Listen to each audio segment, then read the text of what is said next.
서울 노원구 낡은 빌라 3층. 정옥은 오늘도 통장을 들여다보고 있었습니다. 76년을 살아오며 악착같이 모아온 3억 2천만 원. 젊은 시절 새벽부터 밤까지 식당 설거지를 하며 남편 없이 혼자 아들 하나 키우느라 손에 물이 마를 날이 없었던 그 세월의 결정체였습니다.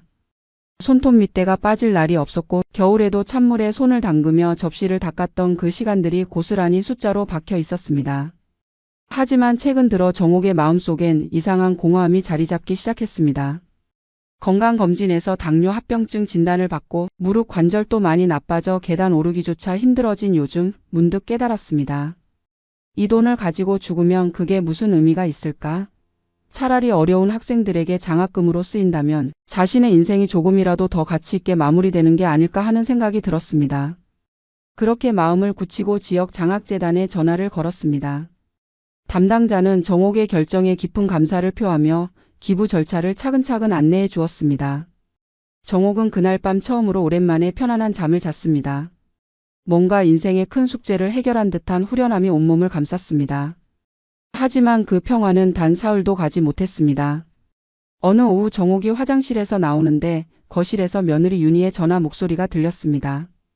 윤희는 친구인지 누군가와 통화 중이었는데 정옥이 복도에 서 있는 줄도 모르고 거침없이 말을 쏟아냈습니다.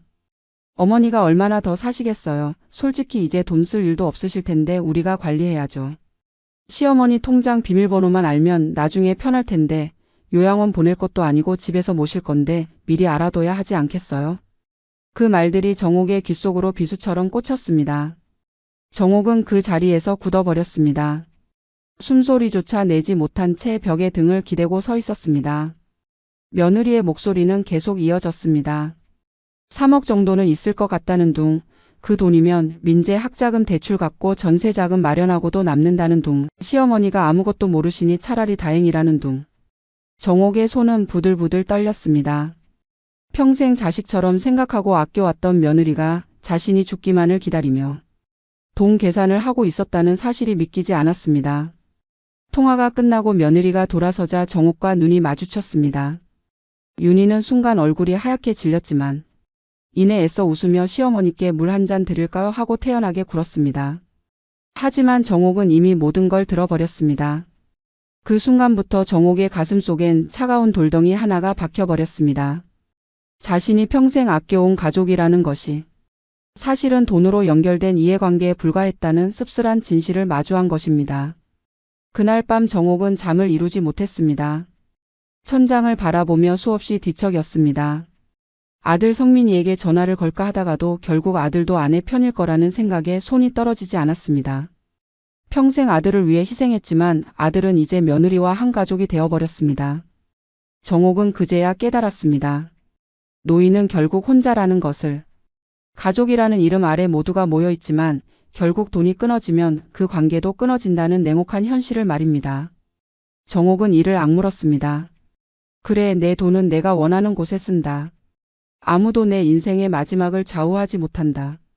그렇게 기부 결심은 더욱 단단해졌습니다.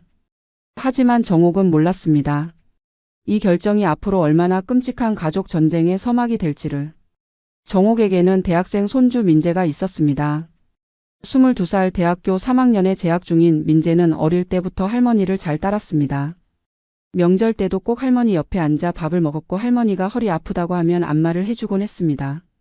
정옥에게 민재는 세상에서 가장 사랑스러운 존재였고 유일하게 마음을 터놓을 수 있는 가족이었습니다. 하지만 며느리의 전화를 엿듣고 난 그 주부터 민재의 행동이 이상하게 변하기 시작했습니다. 평소에는 한 달에 한두 번 정도 들르던 민재가 갑자기 일주일에 서너 번씩 할머니 집에 나타나기 시작한 것입니다. 처음엔 정옥도 반가웠습니다. 손주가 할머니를 자주 찾아온다는 게 얼마나 고마운 일인가요? 하지만 뭔가 석연치 않았습니다. 민재는 올 때마다 이상한 질문을 던졌습니다. 할머니 요즘 건강은 어때요? 병원은 자주 다니세요? 돈 관리는 혼자서 다 하세요? 이런 질문들이 처음엔 손주의 걱정으로 들렸지만 점점 빈도가 잦아지면서 정옥은 불편함을 느끼기 시작했습니다. 그러던 어느 날 결정적인 사건이 일어났습니다. 정옥이 주문한 건강보조제 택배가 도착했는데 초인종이 울리자마자 민재가 벌떡 일어나 현관으로 달려간 것입니다. 할머니 제가 받을게요. 위험할 수도 있으니까 제가 먼저 확인할게요. 민재는 택배 상자를 들고 와서는 정옥이 뜯기도 전에 자기가 먼저 칼로 뜯어내기 시작했습니다. 정옥은 처음엔 손주가 귀엽게 느껴져 그냥 웃으며 지켜봤습니다. 하지만 민재의 행동은 거기서 끝나지 않았습니다. 상자를 열어 건강보조제를 꺼낸 민재는 그 안에 들어있던 영수증을 꼼꼼히 살피기 시작했습니다. 가격을 확인하고 결제 수단을 확인하고 심지어 포장지까지 뒤적이며 혹시 다른 서류가 없는지 살폈습니다. 정옥은 그 모습이 묘하게 불편했습니다. 왜 손주가 할머니의 택배 영수증까지 그렇게 자세히 보는 걸까요? 할머니 이거 되게 비싸네요. 한 병에 15만 원이나 하네. 요즘 이런 거 자주 사세요? 민재의 물음에는 단순한 궁금증이 아닌 뭔가 계산하는 듯한 뉘앙스가 깔려 있었습니다. 정옥은 그냥 건강 챙기려고 산 거라고 대답했지만 마음 한편이 불편했습니다. 그 뒤로도 택배가 올 때마다 민재는 기다렸다는 듯이 달려가 뜯어냈습니다. 할머니 힘드실까봐 제가 대신 할게요. 요즘 택배 사기도 많다던데 확인하는 게 좋아요. 그럴듯한 핑계를 대며 정옥의 택배는 모두 민재의 손을 거쳐갔습니다. 그러던 어느 날 정옥은 결정적인 장면을 목격했습니다. 민재가 택배 영수증을 주머니에 몰래 넣는 순간을 본 것입니다. 정옥이 화장실에 갔다 오는 사이 민재는 영수증 뒷면에 뭔가를 적고 있었습니다. 자세히 보니 날짜와 금액을 적어두는 것 같았습니다. 정옥은 숨을 죽이고 그 모습을 지켜봤습니다. 민재는 영수증을 접어 지갑에 넣더니 할머니가 오는 소리를 듣고는 재빨리 태어난 척 휴대폰을 만지작거렸습니다. 그 순간 정옥은 확신했습니다. 민재는 할머니의 소비 패턴을 기록하고 있었습니다. 할머니가 얼마나 돈을 쓰는지, 통장에 얼마나 돈이 남았을지 추정하기 위해서. 정옥의 가슴이 철렁 내려앉았습니다. 세상에서 가장 순수하고 착하다고 믿었던 손주가 할머니의 재산을 감시하고 있었다니. 정옥은 그날 밤 또다시 잠을 이루지 못했습니다. 베개를 적시며 울었습니다. 이게 가족인가? 내가 평생 사랑했던 사람들이 결국 내 돈만 바라보고 있었던 건가? 민재에 대한 배신감은 며느리보다 더 컸습니다. 며느리는 어차피 남이지만 민재는 정옥의 피를 나눈 혈육이었으니까요. 하지만 이제 정옥은 알았습니다. 혈육도 사랑도 결국 돈 앞에서는 아무런 의미가 없다는 것을. 정옥은 이를 악물었습니다. 절대 이들에게 휘둘리지 않겠다고. 기부는 반드시 실행하겠다고. 그리고 이 집안 사람들이 자신을 어떻게 생각하는지 끝까지 지켜보겠다고 다짐했습니다. 민재의 이상한 행동이 계속되던 어느 주말 아들 성민이 부부가 함께 정옥의 집에 찾아왔습니다. 명절도 아닌데 부부가 함께 오는 건 흔한 일이 아니었습니다. 정옥은 속으로 불길한 예감이 들었지만 애써 반갑게 맞이했습니다. 밥은 먹었냐, 힘든 일은 없냐, 평범한 대화가 오갔습니다. 하지만 식사 후 차를 마시며 분위기가 묘하게 바뀌기 시작했습니다. 성민이 조심스럽게 운을 뗐습니다. 엄마, 요즘 건강은 어떠세요? 병원비는 많이 드나요? 정옥은 괜찮다고 대답했습니다. 하지만 성민의 질문은 거기서 끝나지 않았습니다. 그러면서 슬쩍 본론으로 들어갔습니다. 엄마, 솔직히 말씀드려도 될까요? 요즘 저희도 형편이 안 좋아서요. 민재 대학 등록금에 전세자금 대출 이자에 솔직히 매달 허덕이고 있어요. 정옥은 아무 말 없이 차만 마셨습니다. 성민의 말은 계속 이어졌습니다. 엄마가 평생 모으신 돈, 나중에는 결국 저희가 정리해야 할 텐데 미리 얘기해 주시면 계획 세우기가 편할 것 같아서요. 그 말에 정옥은 찻잔을 내려놓았습니다. 무슨 돈 얘기냐고 물었습니다. 성민은 당황한 듯 말을 얼버무렸지만 옆에 있던 며느리 윤희가 더 직설적으로 나섰습니다. 어머니, 저희가 이상한 얘기 하는 거 아니에요. 그냥 나중을 위해서 미리 정리하면 좋잖아요. 상속세도 있고 그런 것들 알아둬야 하니까요. 윤희의 말투에는 더 이상 조심스러움이 없었습니다. 오히려 당연하다는 듯한 뉘앙스가 깔려 있었습니다. 정옥은 그제야 확신했습니다. 이들은 이미 자신의 죽음 이후를 계획하고 있었습니다. 장례식장이 아니라 통장 정리와 부동산 매각을 말입니다. 정옥은 아무 대답도 하지 않았습니다. 그저 조용히 앉아 두 사람을 바라만 봤습니다. 성민은 어머니의 침묵이 불편했는지 말을 이어갔습니다. 엄마, 오해하지 마세요. 저희가 욕심내는 거 아니에요. 그냥 엄마 재산이니까 당연히 저희한테 오는 게 맞잖아요. 그런데 세금 문제도 있고 요즘은 상속 절차도 복잡하대서요. 미리 증여 형식으로 넘기면 세금도 절약되고 좋다던데. 그 말을 듣는 순간 정옥은 온몸에 소름이 돋았습니다. 아들은 이미 세무사와 상담까지 받아본 것 같았습니다. 어머니가 살아있는데 벌써 상속 계획을 짜고 있었다는 겁니다. 정옥은 입술을 깨물었습니다. 평생 이 아들을 위해 모든 걸 바쳤는데 아들은 지금 어머니를 하나의 자산 정도로 취급하고 있었습니다. 며느리 윤희는 더 노골적이었습니다. 어머니 솔직히 말씀드릴게요. 어머니 연세가 이제 76이시잖아요. 요즘 몸도 안 좋으시고 당뇨에 관절염까지 있으시니까 앞으로 병원비도 많이 들 거예요. 그런데 그 돈 다 병원에 쓰시면 나중에 남는 게 없잖아요. 차라리 지금 저희한테 넘겨주시면 저희가 잘 관리해서 어머니 병원비도 대드리고 나중에 요양원 비용도 마련하고 그럴 수 있어요. 윤희의 논리는 그럴듯했지만 그 속내는 너무나 뻔했습니다. 어머니의 돈을 빨리 손에 넣고 싶다는 것. 병원비며 요양원 비용은 핑계일 뿐 실제로는 자기네 빚 갚고 집 사는 데 쓰려는 속셈이었습니다. 정옥은 더 이상 참을 수 없었습니다. 조용히 일어서서 두 사람을 바라보며 말했습니다. 너희들 나 죽기만 기다리고 있구나. 그 한마디에 거실이 얼어붙었습니다. 성민은 황급히 아니라고 부인했습니다. 엄마 무슨 그런 말씀을 하세요. 저희가 엄마 걱정돼서 그러는 거예요. 하지만 정옥은 더 이상 속지 않았습니다. 걱정은 무슨 돈 걱정이지. 너희는 내가 언제 죽을지 계산하고 있는 거야. 그 말에 윤희의 얼굴이 굳어졌습니다. 어머니 그렇게 나오시면 저희도 할 말이 있어요. 저희가 얼마나 어머니 모시느라 고생했는데요. 명절 때마다 오고 제사 지내고 어머니 병원 모시고 다니는 것도 다 저희잖아요. 그런데 이제 와서 우리 욕심이라고 하시면 그럼 뭐예요? 윤희의 목소리는 점점 커졌습니다. 성민은 아내를 말리려 했지만 윤희는 멈추지 않았습니다. 솔직히 말씀드릴게요. 어머니 돈 결국 저희 모 맞잖아요. 그게 당연한 거예요. 그 말이 마지막 일격이었습니다. 정옥은 그날 두 사람을 집에서 내보냈습니다. 그리고 결심했습니다. 단 한 푼도 이들에게 넘겨주지 않겠다고. 아들 부부와의 갈등 이후 민재의 방문은 더욱 잦아졌습니다. 이제는 거의 매주 토요일마다 할머니 집에 나타났습니다. 처음엔 그저 방문만 하던 민재가 이번엔 아예 집안일을 도맡아 하기 시작했습니다. 할머니 제가 냉장고 정리해 드릴게요. 유통기한 지난 거 버려야죠. 할머니 청소 제가 할게요. 무거운 거 들면 허리 다치시잖아요. 할머니 쓰레기 제가 버리고 올게요. 민재의 친절은 날로 극성스러워졌습니다. 정옥은 처음엔 손주가 효심이 깊어졌나 보다 생각했지만 곧 이상한 점들을 발견하기 시작했습니다.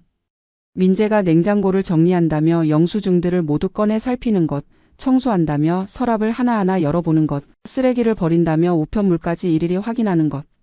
어느 토요일 오후 정옥이 화장실에 잠깐 다녀오는 사이 이상한 일이 벌어졌습니다. 거실 탁자 위에 두었던 휴대폰이 미묘하게 위치가 바뀌어 있었습니다. 그리고 화면이 켜져 있었습니다. 정옥은 분명히 화면을 끄고 화장실에 갔었습니다. 누군가 휴대폰을 만졌다는 뜻이었습니다. 정옥은 조심스럽게 민재를 관찰했습니다. 민재는 태연하게 소파에 앉아 TV를 보고 있었습니다. 하지만 정옥이 휴대폰을 집어들자 민재의 눈빛이 미묘하게 흔들렸습니다. 정옥은 카카오톡을 열어봤습니다. 대화 목록이 평소와 달랐습니다. 장학재단 담당자와의 대화가 맨 위로 올라와 있었습니다. 분명히 아침에 확인했을 땐 중간쯤 있었는데 말입니다. 누군가 그 대화를 열어본 것입니다. 정옥의 등에 식은땀이 흘렀습니다. 다음 주에도 같은 일이 반복됐습니다. 정옥이 잠깐 자리를 비우면 돌아왔을 때 휴대폰 위치가 미묘하게 달라져 있었습니다. 한 번은 카카오톡 알림이 와서 화면을 켜보니 최근 본 대화방에 은행 앱 알림 대화가 열려 있었습니다. 정옥은 분명히 그 대화를 열어본 적이 없었습니다. 이제 확실했습니다. 민재가 할머니의 휴대폰을 몰래 확인하고 있었습니다.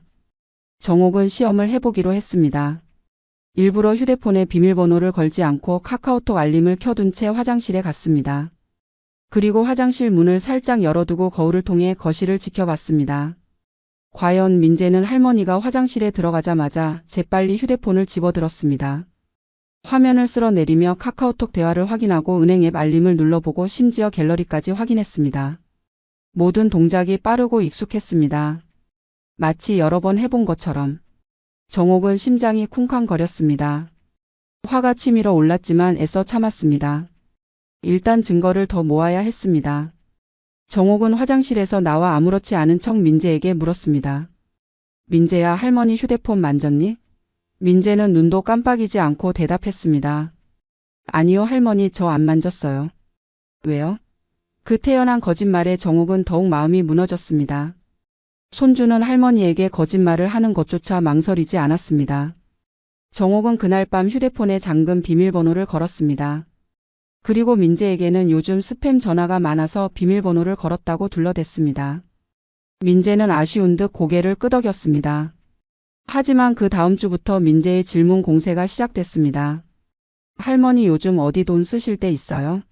할머니, 혹시 큰 병원 가실 계획 있어요? 할머니, 보험 같은 거 들어두셨어요? 질문은 점점 더 구체적이고 노골적으로 변했습니다.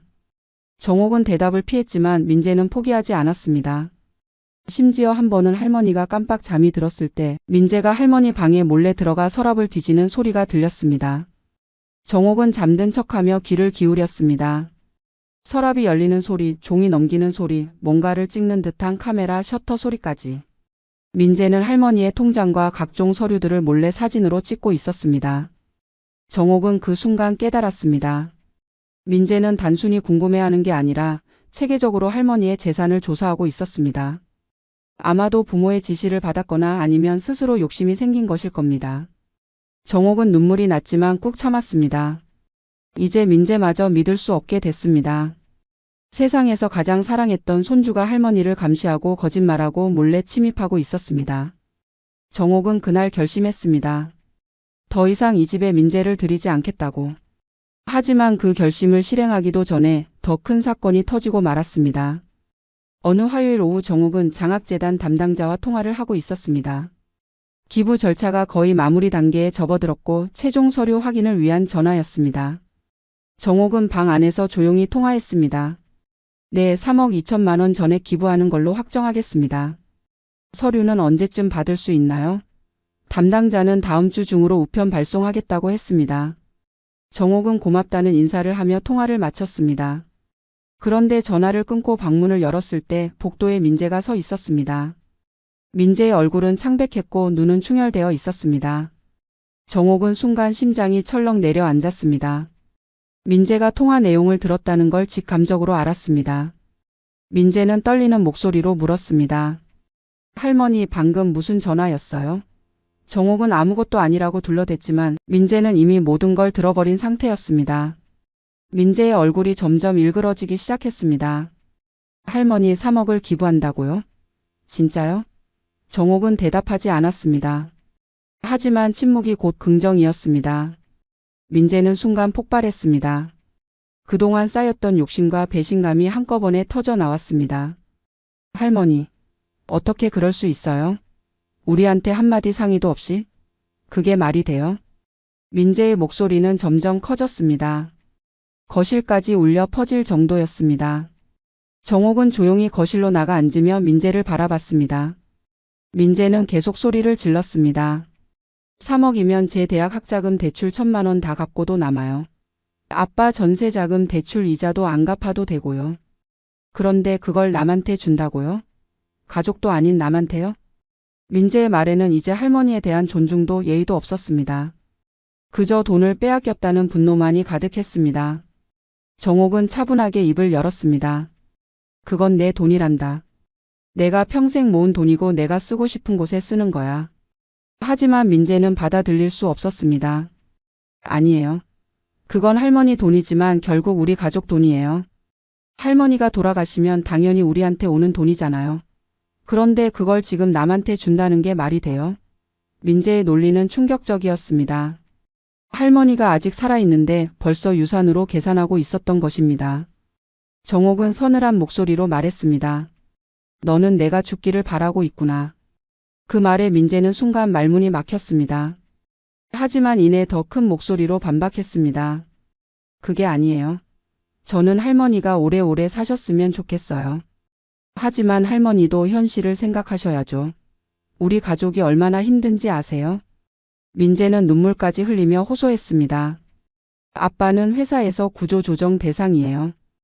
엄마는 파트타임으로 일하시는데 급여가 너무 적어요. 저는 알바하면서 학교 다니는데 학자금 대출 이자만 매달 30만 원이에요. 우리 가족 다 죽어가고 있다고요. 그런데 할머니는 3억이나 되는 돈을 남한테 준다고요? 민재의 말은 점점 더 절박해졌습니다. 하지만 정옥의 마음은 이미 돌아섰습니다. 민재가 진짜 할머니를 걱정하는 게 아니라 돈을 걱정하고 있다는 게 너무나 명확했습니다. 정옥은 냉정하게 말했습니다. 내 학자금 대출은 내가 갚아야 하는 거란다. 아빠 전세 자금도 아빠가 해결할 문제고. 나는 너희를 위해 평생을 살았어.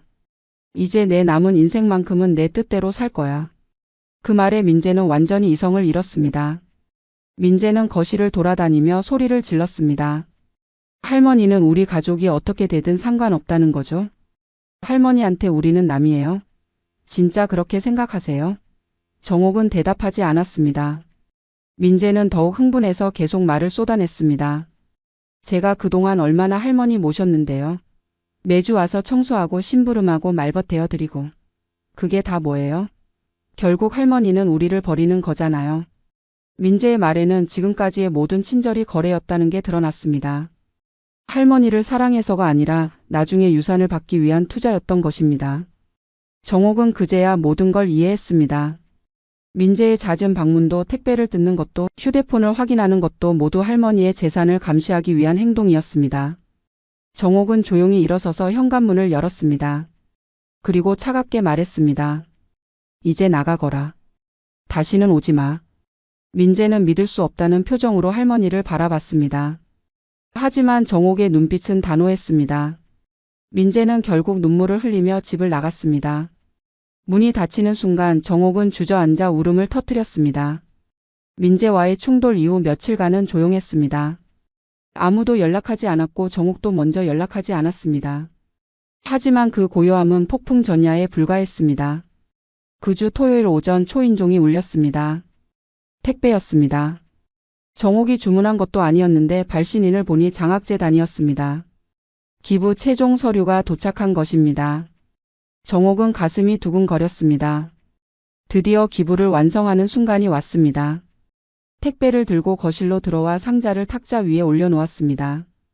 칼을 가지러 부엌으로 가려는데 갑자기 현관문이 열렸습니다. 깜짝 놀라 돌아보니 민재가 서 있었습니다. 비밀번호를 아직 바꾸지 않아서 민재가 마음대로 들어올 수 있었던 것입니다.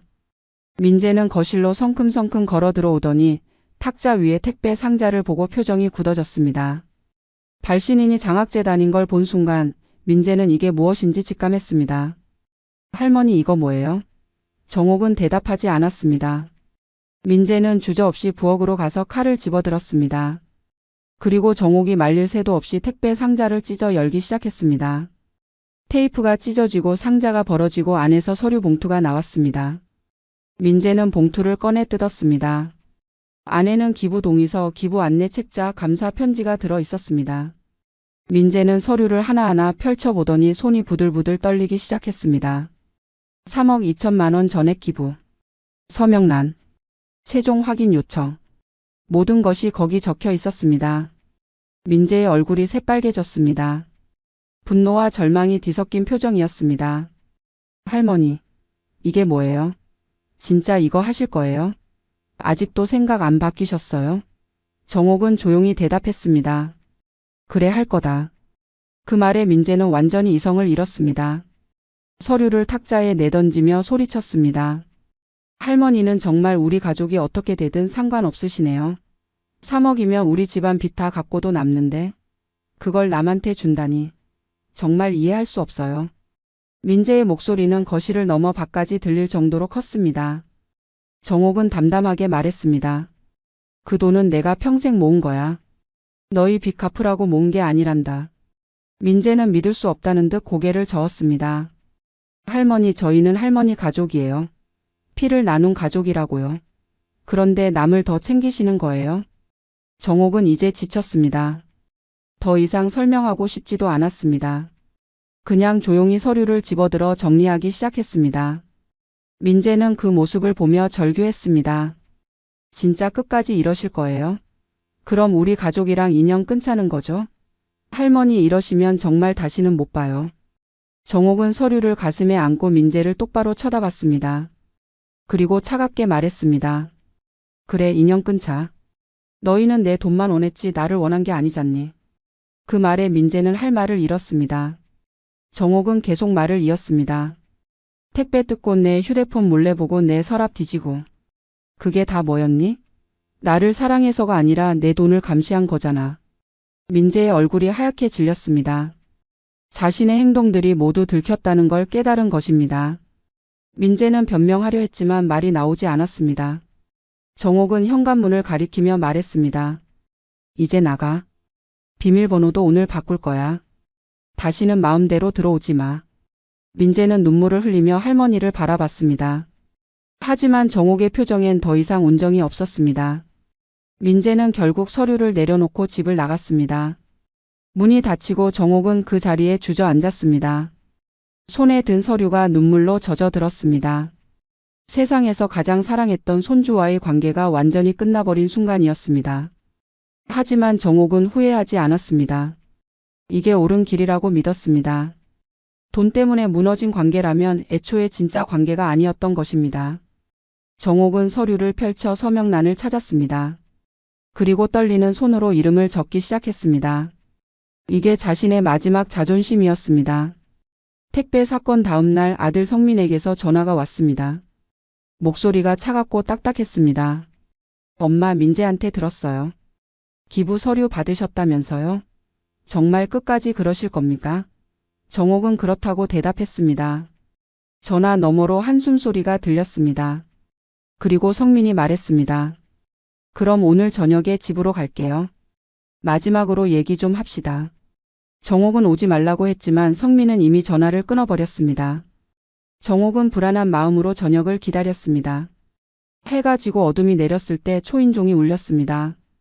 문을 열자 아들 부부가 굳은 표정으로 서 있었습니다. 민재도 함께였습니다. 세 사람은 거실로 들어와 소파에 앉았습니다. 마치 재판정처럼 엄숙한 분위기였습니다. 성민이 먼저 입을 열었습니다. 엄마, 마지막으로 묻겠습니다. 정말 3억을 기부하실 겁니까? 정옥은 고개를 끄덕였습니다. 성민은 입술을 깨물었습니다. 그리고 며느리 윤희가 나섰습니다. 윤희의 목소리는 이제 공손함이라곤 찾아볼 수 없었습니다. 어머니, 솔직히 말씀드릴게요. 저희가 얼마나 어머니 모시느라 고생했는지 아세요? 명절 때마다 음식 장만하고 제사 지내고 병원 모시고 다니고. 그게 다 뭡니까? 어머니 재산이 있으니까 그랬던 거예요. 그런데 이제 그 돈을 남한테 준다. 그럼 저희는 뭡니까? 바보예요? 윤희의 말은 날카로웠습니다. 더 이상 며느리가 아니라 재산 분쟁의 상대방처럼 말하고 있었습니다. 정옥은 차분하게 대답했습니다. 너희가 나를 모신 건 돈 때문이었구나. 그렇다면 이제 그럴 필요 없어. 나도 너희 신세 안 질 거야. 그 말에 윤희는 완전히 폭발했습니다. 일어서서 정옥을 내려다보며 소리쳤습니다. 좋아요. 그럼 이제 우리도 어머니 모시지 않을 거예요. 명절에도 안 오고 제사도 안 지내고 병원도 혼자 다니세요. 돈 없으면 우리도 할 게 없어요. 윤희의 말은 점점 더 극단적으로 치달았습니다. 솔직히 어머니, 우리가 그동안 참은 거 엄청 많아요. 이 좁은 집에 오는 것도 싫었고 어머니 잔소리 듣는 것도 지겨웠어요. 그래도 참았던 건 나중에 어머니 재산 생각해서였어요. 그런데 이제 그것도 없다. 그럼 우리가 왜 참아요? 윤희의 본심이 적나라하게 드러나는 순간이었습니다. 정옥은 이미 예상했던 말이었지만 직접 듣고 나니 가슴이 무너져 내렸습니다. 성민도 가세했습니다. 엄마, 제 입장도 생각해 보세요. 저도 회사에서 구조조정 대상이에요. 언제 잘릴지 모르는 상황이고요. 전세자금 대출 이자만 매달 100만 원이에요. 민재 등록금도 이번 학기가 마지막인데 그것도 대출 받아야 해요. 이런 상황에서 엄마가 3억을 남한테 준다. 솔직히 이해가 안 돼요. 성민의 목소리는 절박했습니다. 하지만 정옥에게는 그저 변명으로만 들렸습니다. 정옥은 조용히 말했습니다. 내가 힘든 건 알아. 하지만 그건 내가 해결할 문제야. 내가 평생 너를 키웠어. 대학까지 보냈고 결혼 자금도 보탰어. 이제 너는 독립한 어른이야. 내 가족은 내가 책임져야지. 내가 죽을 때까지 너희를 책임져야 하는 건 아니야. 그 말에 성민은 얼굴이 붉어졌습니다. 그럼 엄마는 우리보다 남이 더 중요하다는 거예요? 혈육보다 장학재단이 더 소중해요? 정옥은 고개를 저었습니다. 그게 아니야. 난 그저 내 인생의 마지막을 의미 있게 쓰고 싶은 거야. 너희에게 주면 빚 갚는 데 쓸 거고 그럼 그냥 사라지는 거야. 하지만 장학금으로 쓰이면 어려운 학생들이 공부할 수 있어. 그게 더 가치 있는 일 아니겠니? 성민은 비웃었습니다. 가치? 엄마 그게 무슨 소용이에요? 엄마 죽으면 아무도 기억 안 해요. 차라리 그 돈으로 우리 가족 살리는 게 낫죠. 그 말에 정옥은 확신했습니다. 아들은 이미 어머니를 잃어버렸습니다. 눈앞에 돈만 보일 뿐 어머니의 마음은 보이지 않았습니다. 윤희가 다시 나섰습니다. 어머니 마지막으로 한 번만 더 생각해 보세요. 3억 전부는 아니더라도 반이라도 우리한테 주시면 안 돼요? 1억 5천만 원만 있어도 저희 빚 다 갚고 전세 자금 마련할 수 있어요. 나머지 1억 5천만 원은 기부하시고요. 어때요? 윤희는 마치 협상하듯 말했습니다. 하지만 정옥은 단호했습니다. 안 돼. 전부 기부할 거야. 그 말에 윤희의 얼굴이 일그러졌습니다. 좋아요. 그럼 이제 정말 끝이에요. 우리 이제 남이에요. 윤희는 가방을 집어들고 일어섰습니다. 성민도 따라 일어났습니다. 그리고 마지막으로 말했습니다. 엄마 후회하실 거예요. 혼자 늙어서 병들면 그때 우리한테 연락하지 마세요. 우리도 이제 엄마 모를 거니까. 민재도 할머니를 한번 보더니 고개를 돌렸습니다. 세 사람은 그렇게 집을 나갔습니다. 문이 닫히는 순간 정옥은 완전한 고독 속에 남겨졌습니다. 가족이라는 이름의 끈이 완전히 끊어진 것입니다. 정옥은 소파에 앉아 한참을 멍하니 있었습니다. 눈물도 나오지 않았습니다. 그저 공허함만이 가슴을 채웠습니다. 평생 모은 돈, 평생 사랑했던 가족, 그 모든 것이 한순간에 무너졌습니다. 하지만 정옥은 후회하지 않았습니다. 오히려 후련했습니다. 이제 더 이상 가식적인 관계를 유지하지 않아도 되니까요. 정옥은 서류를 꺼내 다시 한번 확인했습니다. 서명란에 이미 자신의 이름이 적혀 있었습니다. 이제 이걸 우편으로 보내기만 하면 모든 게 끝납니다. 정옥은 봉투에 서류를 넣고 풀칠을 했습니다. 그리고 가슴에 꼭 안았습니다. 이게 자신의 마지막 승리였습니다. 가족과의 결별 다음 날 정옥은 더 이상 망설이지 않았습니다. 아침 일찍 일어나 해야 할 일들을 메모했습니다. 첫째, 현관 비밀번호 변경. 둘째, 주소지 변경. 셋째, 우편물 사서함 신청. 넷째, 통장 정리. 다섯째, 연락처 차단. 정옥은 하나하나 실행에 옮기기 시작했습니다. 먼저 현관 비밀번호를 바꿨습니다. 민재가 마음대로 들어올 수 없게 하기 위해서였습니다. 새 비밀번호는 아무도 모르는 숫자 조합으로 설정했습니다. 그 다음 주민센터에 전화를 걸어 우편물 사서함을 신청했습니다. 앞으로 모든 우편물은 사서함으로 받기로 했습니다. 집 주소로 오는 우편물을 가족들이 가로챌 수 없게 하기 위해서였습니다. 오후에는 은행에 방문했습니다. 통장 4개를 모두 해지하고 하나로 합쳤습니다. 그리고 인터넷 뱅킹과 모바일 뱅킹을 모두 새로 설정했습니다. 비밀번호도 전부 바꿨습니다. 은행 직원이 물었습니다. 어머님 혹시 무슨 일 있으세요? 갑자기 통장을 다 정리하시고 비밀번호를 바꾸시는 게 걱정돼서요. 정옥은 괜찮다고 웃으며 대답했습니다. 그냥 정리 좀 하려고요. 하지만 마음속으로는 씁쓸했습니다. 가족 때문에 이런 일까지 해야 한다는 게 슬펐습니다. 은행 업무를 마치고 집으로 돌아온 정옥은 휴대폰을 꺼내 연락처를 정리하기 시작했습니다. 아들 성민, 며느리 윤희, 손주 민재.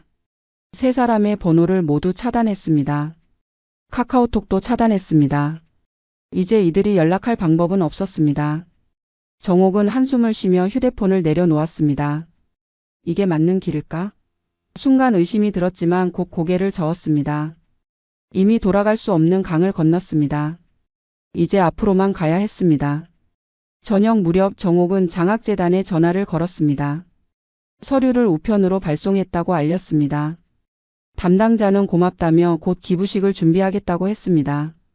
지역 신문과 복지관에서도 참석하고 싶어 한다는 말도 덧붙였습니다. 정옥은 그렇게 하라고 대답했습니다. 이왕 하는 거 제대로 하고 싶었습니다. 자신의 결정을 세상에 알리고 싶었습니다. 어쩌면 가족들이 그 소식을 듣고 후회할지도 모른다는 생각도 들었습니다. 하지만 그건 중요하지 않았습니다. 정옥에게 중요한 건 자신의 의지를 관철하는 것이었습니다. 그날 밤 정옥은 오랜만에 편안한 잠을 잤습니다. 가족이라는 짐을 내려놓으니 마음이 한결 가벼웠습니다. 더 이상 눈치 볼 사람도 의심할 사람도 없었습니다. 혼자지만 자유로웠습니다. 다음 날 아침 정옥은 이상한 경험을 했습니다. 현관 앞에서 비밀번호를 누르는 소리가 들린 것입니다. 하지만 문은 열리지 않았습니다. 잘못된 비밀번호 소리가 계속 들렸습니다. 정옥은 문 앞으로 다가가 물었습니다. 누구세요? 밖에서 민재의 목소리가 들렸습니다. 할머니, 저예요. 민재. 문 좀 열어주세요. 정옥은 대답하지 않았습니다. 민재는 계속 문을 두드렸습니다. 할머니, 비밀번호 바꾸셨어요? 왜 안 열려요? 할머니. 하지만 정옥은 끝내 문을 열어주지 않았습니다. 민재는 한참을 두드리다가 결국 포기하고 돌아갔습니다. 정옥은 문틈으로 민재의 뒷모습을 지켜봤습니다. 계단을 내려가는 손주의 어깨가 축 처져 있었습니다. 순간 마음이 약해질 뻔했지만 정옥은 이를 악물었습니다. 이미 선택한 길입니다. 되돌릴 수 없습니다. 그 주 내내 아들 성민에게서 부재중 전화가 수십 통 걸려왔습니다. 하지만 차단되어 있어서 정옥의 휴대폰에는 아무 알림도 뜨지 않았습니다. 나중에 통신사 홈페이지에서 확인해 보니 성민이 하루에도 몇 번씩 전화를 걸었더군요. 아마도 기부 서류를 회수하려고 했을 것입니다. 하지만 이미 늦었습니다. 서류는 장학재단에 도착했고 기부는 확정됐습니다. 정옥은 이제 3억이라는 돈과 완전히 이별했습니다. 통장 잔고는 생활비로 쓸 200만 원만 남았습니다. 평생 모은 재산이 사라졌지만 정옥의 마음은 오히려 평온했습니다. 돈 때문에 가족과 싸우는 것보다 차라리 홀가분하게 사는 게 나았습니다. 정옥은 거울 앞에 서서 자신을 바라봤습니다. 주름진 얼굴, 희끗희끗한 머리카락, 굽은 허리. 늙었지만 눈빛만큼은 또렷했습니다. 정옥은 스스로에게 말했습니다. 잘했어. 당신은 잘했어. 그리고 조용히 미소 지었습니다. 기부식이 열리는 날이 밝았습니다. 지역 복지관 강당에서 오전 11시에 시작하기로 했습니다. 정옥은 평소 입지 않던 정장을 꺼내 입었습니다. 30년 전 아들 결혼식 때 입었던 옷이었습니다. 조금 헐렁했지만 나름 품이 있어 보였습니다. 머리도 단정히 빗고 립스틱도 발랐습니다. 거울을 보니 오랜만에 생기 있는 얼굴이었습니다. 정옥은 집을 나서며 한번 돌아봤습니다. 이 집에서 30년을 살았습니다.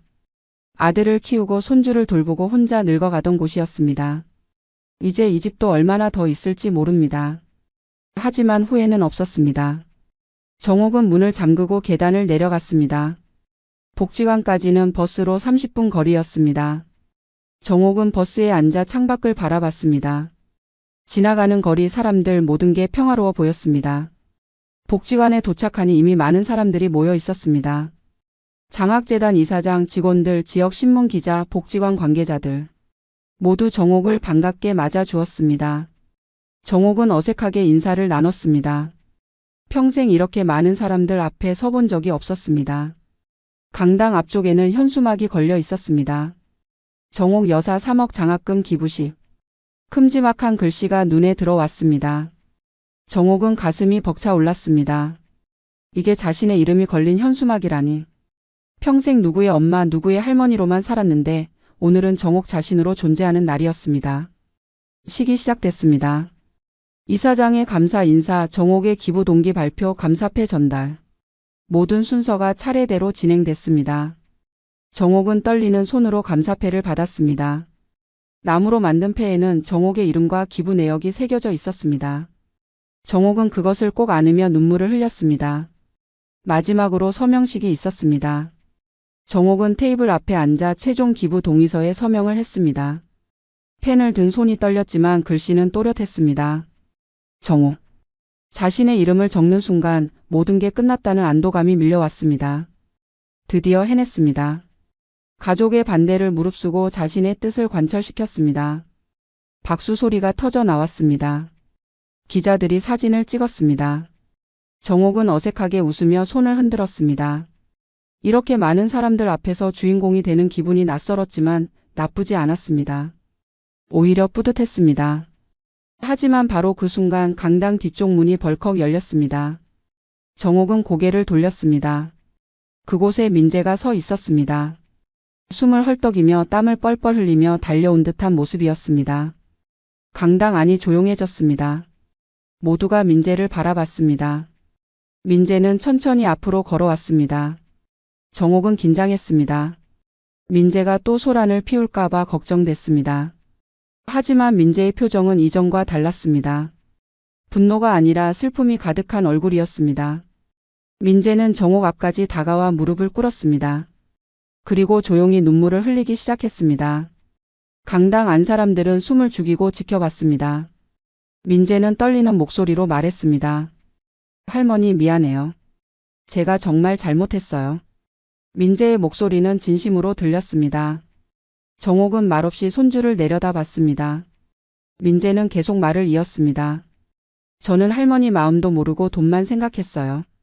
할머니가 평생 얼마나 고생하셨는지 그 돈이 얼마나 소중한지 몰랐어요. 그저 제 욕심만 생각했어요. 민재는 고개를 들어 할머니를 똑바로 바라봤습니다. 눈물 범벅인 얼굴이었습니다. 할머니 용서해 주세요. 저 정말 반성하고 있어요. 할머니가 하시는 일이 얼마나 훌륭한 일인지 이제야 깨달았어요. 제가 할머니 손주로서 부끄럽지 않은 사람이 되도록 노력할게요. 민재의 말에는 진심이 담겨 있었습니다. 정옥은 민재의 머리를 쓰다듬었습니다. 그동안 쌓였던 분노와 배신감이 눈 녹듯 사라졌습니다. 결국 민재는 깨달았습니다. 늦었지만 그래도 깨달았습니다. 정옥은 민재를 일으켜 세우며 말했습니다. 일어나거라. 이제 됐다. 민재는 할머니를 꼭 껴안았습니다. 정옥도 손주를 안았습니다. 두 사람은 한참을 그렇게 서 있었습니다. 강당 안 사람들은 조용히 박수를 보냈습니다. 아름다운 화해의 순간이었습니다. 정옥은 안도했습니다. 적어도 민재만큼은 구했습니다. 완전히 잘못된 길로 가기 전에 붙잡았습니다. 기부식이 끝나고 정옥과 민재는 복지관 근처 작은 카페에 앉았습니다. 두 사람은 한동안 말없이 차만 마셨습니다. 어색한 침묵이 흘렀습니다. 테이블 위에 놓인 찻잔에서 김이 모락모락 피어올랐습니다. 먼저 입을 연 건 민재였습니다. 할머니한테 아빠랑 엄마 얘기를 해보겠다고 할머니 결정을 존중하라고 설득해보겠다고 말했습니다. 하지만 정옥은 천천히 고개를 저었습니다. 그럴 필요 없다고 아들 부부는 이미 마음을 완전히 굳혔다고 대답했습니다. 억지로 화해한다고 해서 진심이 되는 건 아니라고 그저 또 다른 갈등의 씨앗만 될 뿐이라고 말했습니다. 민재는 안타까운 표정을 지으며 그래도 가족인데 어떻게 이럴 수 있느냐고 물었습니다. 정옥은 쓸쓸하게 웃으며 대답했습니다. 가족이라고 다 같은 가족은 아니라고 진심으로 서로를 아끼는 가족이 있고 이해관계로만 묶인 가족이 있다고 말했습니다. 자신은 이제 후자와는 인연을 끊기로 했다고 담담하게 선언했습니다. 민재는 아무 말도 하지 못하고 고개만 숙였습니다. 정옥은 민재의 손을 가만히 잡았습니다. 주름진 손이 젊은 손을 감싸 안았습니다. 그리고 말했습니다. 하지만 너는 다르다고 너는 진심으로 반성했다고 그러니 우리는 다시 할머니와 손주로 지낼 수 있다고 따뜻하게 말했습니다. 민재의 눈가에 다시 눈물이 맺혔습니다. 민재는 고개를 끄덕이며 고맙다는 말을 겨우 했습니다. 그리고 조심스럽게 물었습니다. 할머니는 이제 정말 돈이 하나도 없는데 어떻게 생활하실 거냐고 앞으로 괜찮으시겠냐고 걱정스럽게 물었습니다. 정옥은 태연하게 대답했습니다. 국민연금하고 기초연금 받으면 충분히 산다고 혼자 사는데 크게 쓸 데도 없다고 말했습니다. 그리고 자신은 아직 건강하니까 당분간은 혼자서도 잘 살 수 있다고 덧붙였습니다. 민재는 조금 안심한 듯 한숨을 쉬었습니다. 하지만 이내 다시 걱정스러운 표정으로 물었습니다. 나중에 아프시면 어떻게 하시냐고 병원비는 어떻게 마련하시냐고 불안한 목소리로 물었습니다. 정옥은 잠시 찻잔을 들여다보며 생각했습니다. 그리고 천천히 대답했습니다. 그때 가서 생각하겠다고 아프면 아픈 대로 사는 거라고 누구한테 짐이 되고 싶지는 않다고 조용히 말했습니다. 민재는 더욱 속상한 표정을 지었습니다. 눈물을 참으며 말했습니다. 할머니 자기가 돕겠다고 졸업하면 꼭 취직해서 할머니 병원비를 자기가 내겠다고 진심을 담아 약속했습니다. 정옥은 고맙다는 표정으로 손주의 머리를 쓰다듬었습니다. 그 마음만으로도 충분하다고 그렇게 말해주는 것만으로도 할머니는 행복하다고 말했습니다. 민재는 울컥했지만 눈물을 참았습니다. 두 사람은 한참을 그렇게 앉아 있었습니다. 카페 안은 조용했고 창밖으로는 가을 햇살이 따스하게 내려앉고 있었습니다. 시간이 멈춘 듯한 평화로운 순간이었습니다.